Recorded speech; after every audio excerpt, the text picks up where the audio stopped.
নমস্কার বন্ধুরা, welcome back to my channel exploring Anand. এই চ্যানেলে তোমাদের সকলকে স্বাগত জানাই। আশা করি তোমরা সবাই ভালো আছো। শীত প্রায় শেষের দিকে। বাপরে, কদিন যা ঠান্ডা পড়েছিল, মনে হচ্ছিল যেন জমে গেছি। এদিকে আমাদের পিকনিক এখনো একটা বাকি আছে। এই পিকনিক হবে বিট্টুদের বাড়ির সামনে, আমাদের আশেপাশের কয়েকটা বাড়ি নিয়ে। না, বাড়ি নিয়ে নয়, বাড়ির মানুষদের নিয়ে। এদিকে কারো টাইমই হয়ে উঠছিল না, কিন্তু শীত মহাশয় আর বেশি দিন থাকবে না, তাই সবাই টাইম ম্যানেজমেন্ট করে পিকনিকের ব্যবস্থা করা হলো।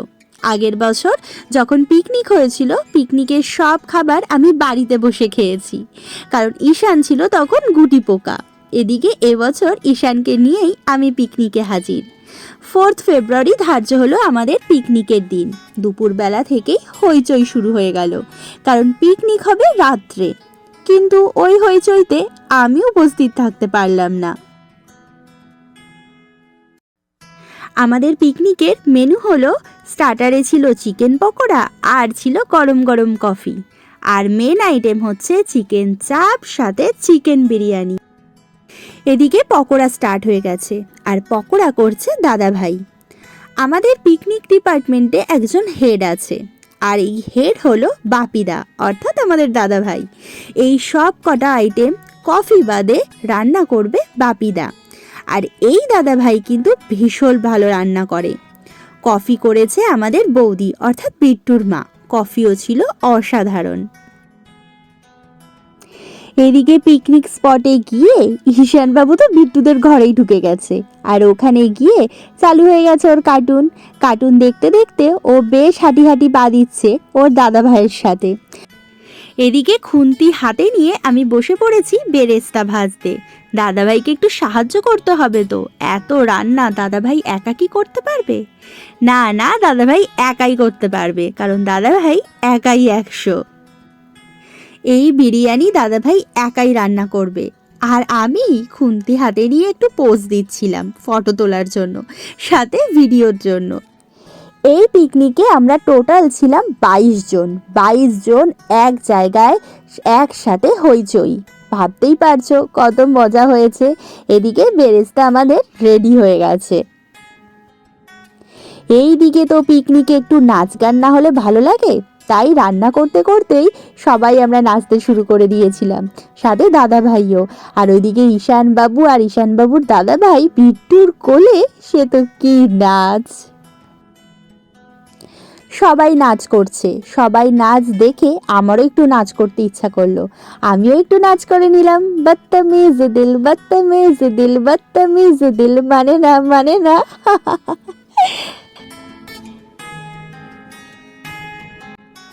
পিকনিকে এসেছি আমি সেই সন্ধেবেলা, আর এসে থেকে ঈশানের দুষ্টুমি স্টার্ট হয়ে গেছে। কিন্তু এবার রাত হয়েছে অনেক, প্রায় তখন ঘড়িতে 10টা বাজে। আমরাও নাচ করে নিয়েছি অনেকটা। এবার ঈশানবাবুকে খাওয়াতে হবে, কারণ এবার ঈশানবাবুর খাওয়ার টাইম হয়ে গেছে, তারপর ঘুমাবার টাইম। ঈশানবাবুকে খাইয়ে ঘুম পাড়িয়ে তারপর আসবো। আর ওইদিকে দেখেছো দাদাভাই কত সুন্দর নাচ করছে বিট্টু কাকায়ের কোলে। আমি চলে এসেছিলাম ঘরে, আর পিকনিকের ভিডিওর দায়িত্ব দিয়ে এসেছিলাম সঞ্জয়ের কাছে।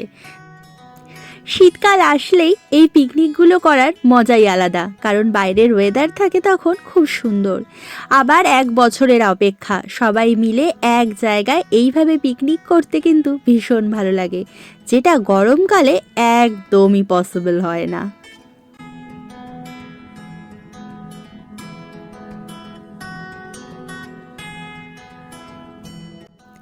এদিকে কড়াইতে হচ্ছে চিকেন চাপ, আর সঞ্জয় আমাকে বলছিল এই পিকনিক নাকি ওদের অনেক বছরের পুরনো, মাঝে কিছু বছর বন্ধ ছিল, কারণ সঞ্জয় ছিল তখন দুবরাজপুর আর সিউড়িতে। ও মা, আর এইদিকে ওদের নাচ দেখো, আগে জামালকুদু ডান্সও করেছে।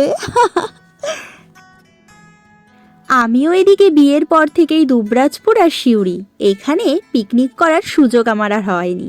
সুযোগ হয়েছে আগের বছর থেকে।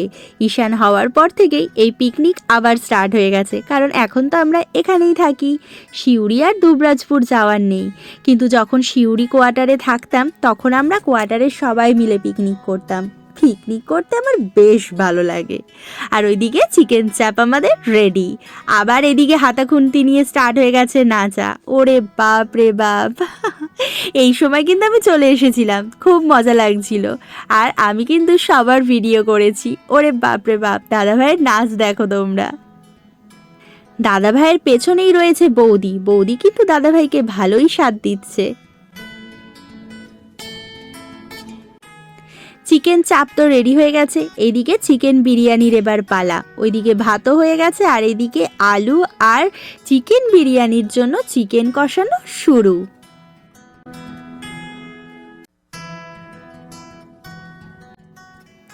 বাড়িতে তো খাওয়াই হয় বিরিয়ানি, কিন্তু পিকনিকে এসে একসাথে এক জায়গায় সবাই মিলে খাওয়া দাওয়ার মজাই আলাদা। তার মধ্যে যদি মেনুতে থাকে চিকেন বিরিয়ানি আর চিকেন চাপ, তখন খিদেটা মনে হয় একটু বেশিই বেড়ে যায়। কি বলো বন্ধুরা?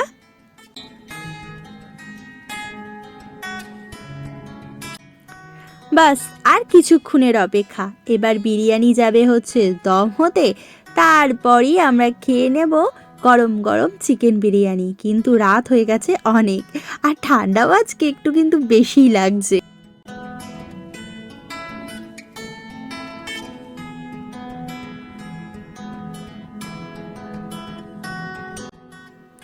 ব্যাস ওইদিকে দমে বসে গেছে চিকেন বিরিয়ানি, আর একটুখানি অপেক্ষা।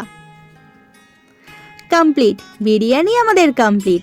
এবার বিরিয়ানি চলে আসবে সোজা আমাদের পাতে।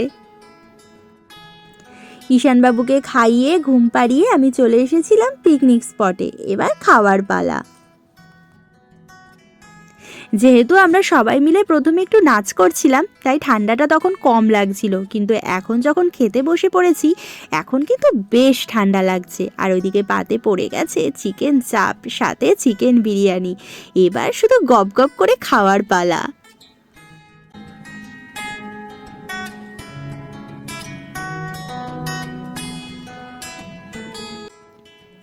ব্যাস খেতে শুরু করে দিয়েছি। চিকেন বিরিয়ানি আর চিকেন চাপ খুব ভালো হয়েছিল, খুব সুন্দর খেয়েছি।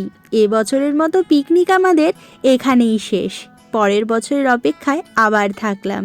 খুব মজা হলো, খুব আনন্দ হলো। সবাই এক জায়গায় এত সুন্দরভাবে পিকনিক ভালোই লাগে করতে।